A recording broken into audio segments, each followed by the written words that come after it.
ರಾಹುಲ್ ಗಾಂಧಿ ಮಾತನಾಡಿ ರಾಜ್ಯಗಳಿಂದ ಸಂಗ್ರಹವಾಗುವ ಜಿಎಸ್ಟಿಯನ್ನ ಕೇಂದ್ರ ಅದಾನಿಗೆ ಕೊಡ್ತಾ ಇದೆ ಅಂತ ಆರೋಪ ಮಾಡಿದ್ರು. ರಾಹುಲ್ ಗಾಂಧಿ ಅವರಿಗೆ ತೋಚ್ದಂಗೆಲ್ಲ ಮಾತಾಡೋದಾದ್ರೆ ಮಾತಾಡ್ಕೊಂಡಿರ್ಬೋದು, but you must understand every time you speak like this your value will go down ಅಷ್ಟೇ. ಕಾಮನ್ ಸೆನ್ಸ್ ಬೇಕು ಸ್ವಲ್ಪ. ಹೇಗೆ GST ದುಡ್ಡು ಅದಾನಿಗೆ ಹೋಗುತ್ತೆ? ಹೌ ಎಕ್ಸ್ಪ್ಲೇನ್ ಮಾಡಿಪ್ಪ ಯಾರು ಒಬ್ರು.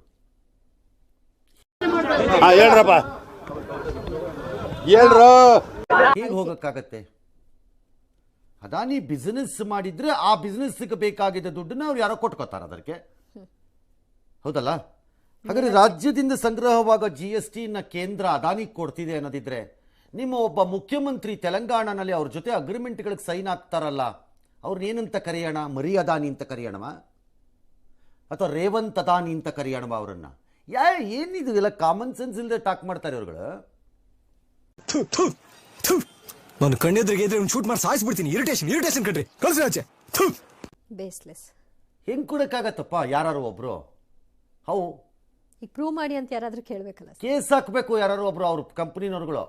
ಎಲ್ಲಿಂದ ಬಂತು ತೋರ್ಸಪ್ಪ ಇಲ್ಲಿ ಅಂತ ಲೆಕ್ಕನ. ಈ ನ್ಯಾಯಯಾತ್ರೆಯಲ್ಲಿ ಬ್ಯುಸಿ ಆಗಿರೋ ಸಾಹೇಬ್ರು ಯಾರು? ರಾಹುಲ್ ಗಾಂಧಿ ಅವರು. ನಿಮ್ಗೆ ಹೆಂಗ್ ಗೊತ್ತಿರೋ ಸಾಹೇಬ್ರು ಅಂದ ತಕ್ಷಣ ಅವರೇ ಅಂತ? ಅವ್ರದ್ದೇ ನೆಕ್ಸ್ಟ್ ಇರೋದಿಲ್ಲ. ಹೌದಾ? ಓಕೆ, ಮತ್ತೆ ಭೇಟಿಯಾಗೋಣ. ನಮಸ್ಕಾರ.